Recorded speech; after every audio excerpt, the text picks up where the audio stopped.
kung ano po yung ano natin, yung rules. Halimbawa po, alam natin po dapat kasi pag pumunta tayo kung anong activity, yun po yung gagawin natin. Hindi po yung magkanya-kanya tayo doon. Next po, pag magsi-CR dapat with leader or counselor. Hindi po pwedeng mag-isa. Baka kasi mawala kayo. Magpuntahin mo pa dito sa lugar na ito, pagpalain mo, Lord. And kaya ako, Lord, ikaw po makasama namin sa day 1, day 2, hanggang day 3. Salamat, Lord. In Jesus' name. Mahal kita, Panginoon. Mahal na mahal kita.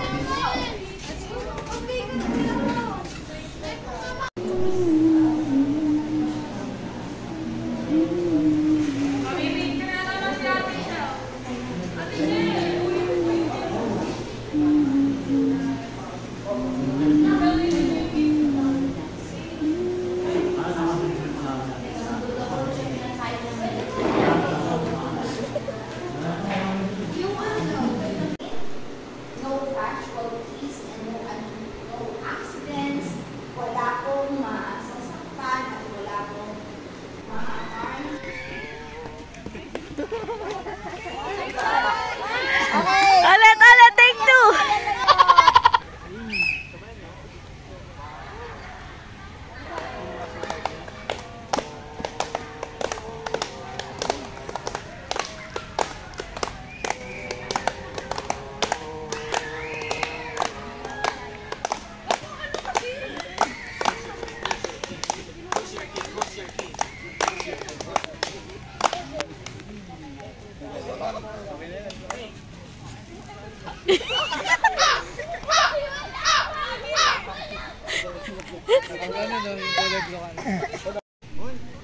One, two, three, go!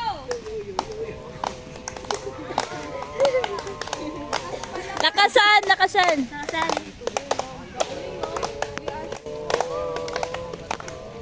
Lakasan yung mamaya.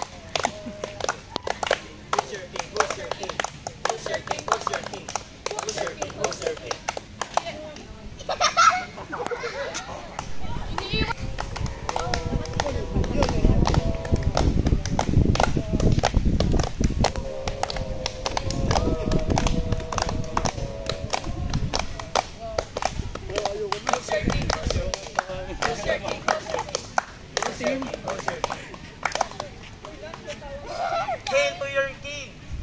Hail to your king!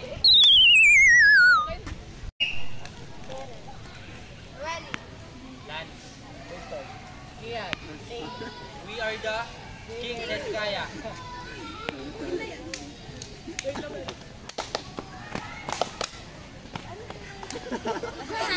Ang galing ko!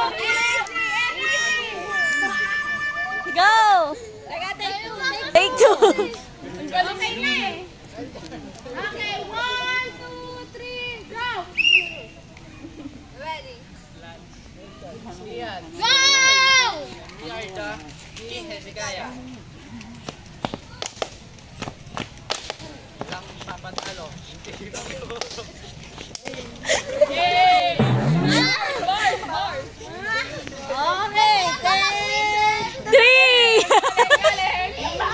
ready? Lance. Ian.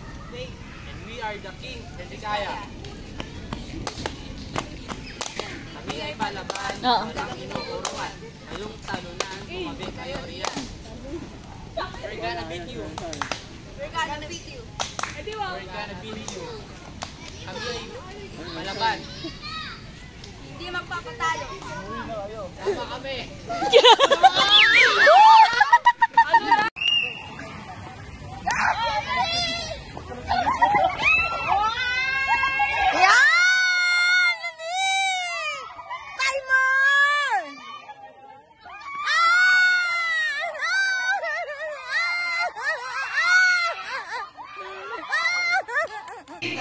Genesis, John, sinabi nung tinawag sila ng Panginoon. Ang sabi ng verse sa kanila, come follow me.